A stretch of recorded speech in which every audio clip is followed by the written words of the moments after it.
Esta vez buscamos el origen de la que probablemente es la primera heroína de los cómics. Hoy hablaremos de la amazona más famosa del mundo, quizás más famosa que el río más largo del mundo que lleva ese nombre. Por supuesto que hablamos de Wonder Woman, mejor conocida en español como la Mujer Maravilla. Pero antes de seguir con este tema, te invito, si todavía no lo viste, a pasar por el video anterior del canal donde hablamos sobre el Hombre Araña. Y ya que estás por allí, aprovecha para suscribirte, es gratis. Pero volvamos a lo nuestro. ¿Cuál es el origen de la Mujer Maravilla? Bueno, se cuenta que en el año 1941 el psicólogo William Marston estaba en la búsqueda de un personaje poderoso y feminista. Esto dio forma a lo que sería la Mujer Maravilla. Pero, ¿cuál es la historia real detrás del personaje? Para verlo, hagamos un poco de historia.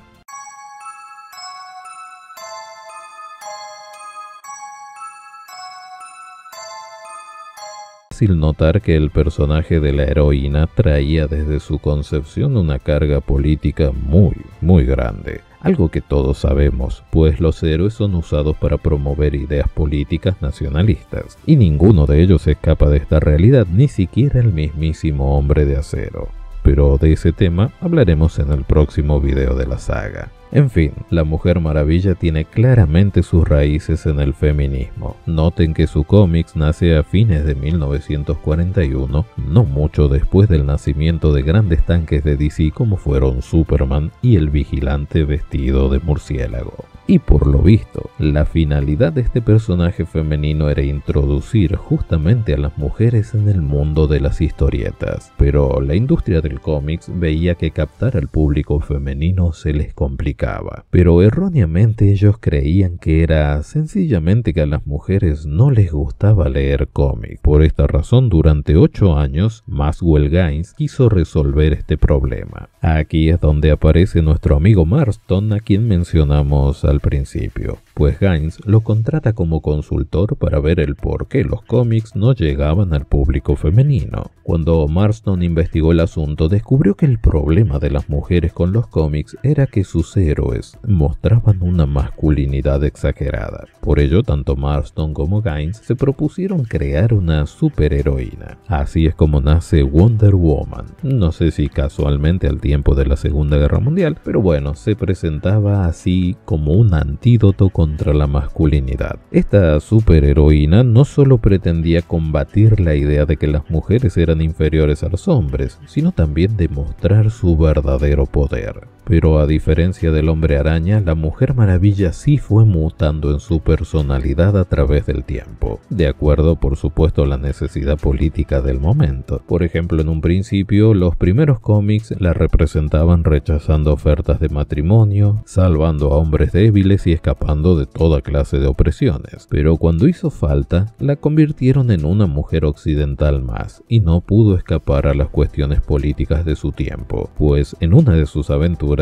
se la ve a la Mujer Maravilla uniéndose a una huelga para ayudar a los trabajadores textiles mal pagados. La Mujer Maravilla tiene, como todos los super, una identidad secreta. En este caso su nombre es Diana Prince, y era en un principio la secretaria de lentes que trabajaba para la inteligencia militar estadounidense. Pero claro, este era solo un disfraz. En la realidad, detrás de ese disfraz se escondía una princesa de una isla de mujeres guerreras, las llamadas amazonas, quienes conformaban una sociedad apartada desde la antigua Grecia. Pero ella llegó a Estados Unidos en su avión invisible para regresar a un oficial caído en la isla, de quien posteriormente se enamoraría, y así se queda a luchar aquí por la paz, la justicia y los derechos femeninos. Se la representa como una mujer de gran belleza, pero al sacarse los lentes y ponerse sus brazaletes y tiara dorados, empieza a detener balas y usa su látigo mágico para obligar a decir la verdad a quienes someta. Así se presentaba la Mujer Maravilla, luciendo su traje rojo, blanco y azul, una indumentaria muy patriótica. Sin embargo, esta misma indumentaria la metió en problemas, pues ofendió a muchos cuando salió la publicación.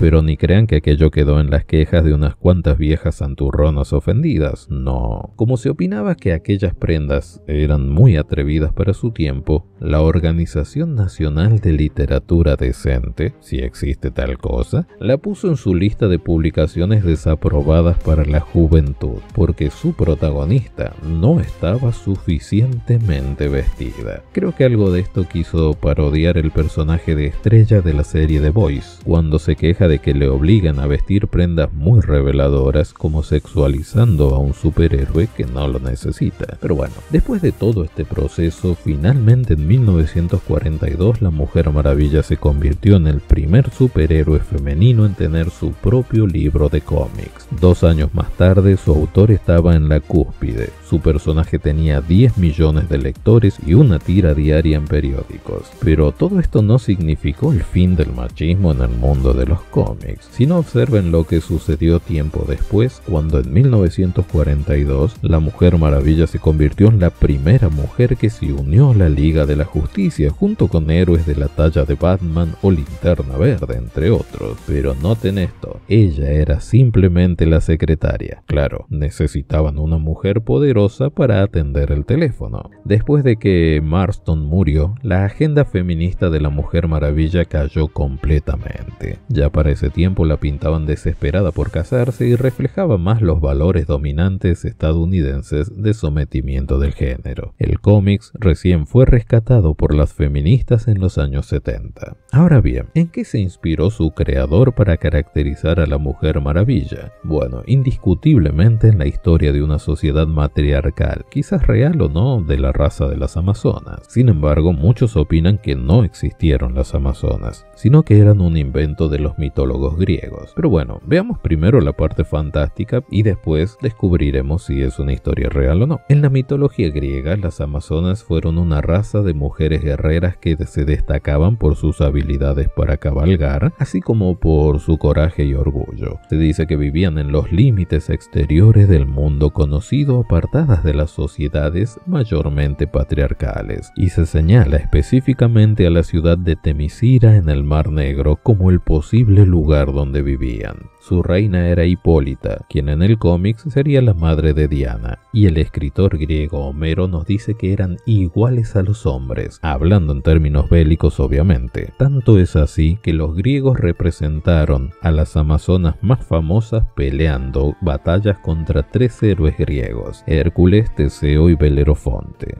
Eran personajes tan populares que las escenas de esas batallas fueron parte indiscutible del arte griego, especialmente en la cerámica y en los monumentos que adornaban algunas de las edificaciones más importantes de aquella época. Por ejemplo, el Partenón de Atenas. Estas mujeres extraordinarias eran, según la mitología, hijas de Ares, el dios griego de la guerra, y eran miembros de una sociedad exclusivamente femenina, donde los hombres eran bienvenidos solo con fines de reproducción, y todos los bebés que nacieran de allí y que fueran varones eran asesinados. Solo se conservaba a las muchachitas. Algunos opinan que de las amazonas vino una nueva raza considerada como el origen de los sármatas en el sur de la Rusia, lo cual parecería una historia muy apropiada para un pueblo famoso por sus caballos y su agresión bélica, pues la idea era que las amazonas eran una sociedad masculina a la inversa,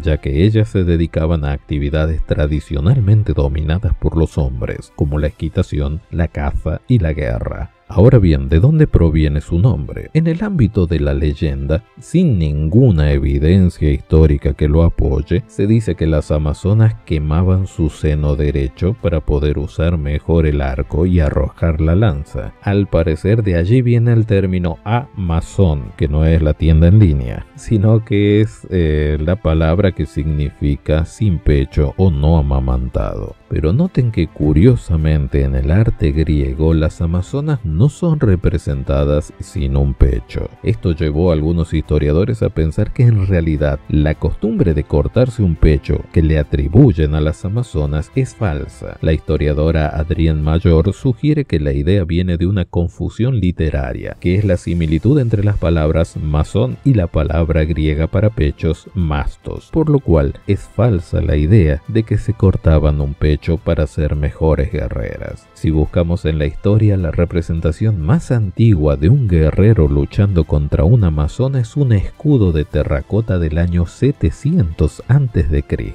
También se nos representa a Hércules luchando contra las amazonas, y este es el segundo trabajo más popular del héroe de los 12 trabajos de los cuales se cuenta su mitología, y esta batalla está representada en la cerámica griega en muchas figuras, y entre las más famosas y comunes que había entre los siglos VI y V a.C., demostrando así que la historia de las amazonas era algo comúnmente aceptado para aquel tiempo. Ahora bien, ¿esto significa que era real? ¿Existieron las amazonas o solo fueron un invento mitológico? Curiosamente, en algunas investigaciones arqueológicas realizadas en la zona de Eurasia se encontraron tumbas de tribus nómadas que particularmente pertenecían a mujeres que de manera concluyente eran guerreras de las estepas en la zona del Mar Negro. Además, hay excavaciones arqueológicas de tumbas sármatas y de otras tribus nómadas, especialmente en Kazajistán, donde encontraron esqueletos femeninos, los cuales estaban acompañados de armaduras, adornos de caballería y armas. Lo llamativo es que estos restos datan del tiempo del escritor Heródoto, y se nota por las heridas de cuchillas y puntas de flecha que estas mujeres eran netamente guerreras. Por ello, posiblemente hayan sido la inspiración de las historias de la sociedad amazona. Estas razones hicieron que muchos investigadores den por real la existencia de estas sociedades matriarcales, donde las mujeres cumplían el papel de guerreras y a quienes los griegos llamaban amazonas. Estas fueron la verdadera inspiración de la Mujer Maravilla.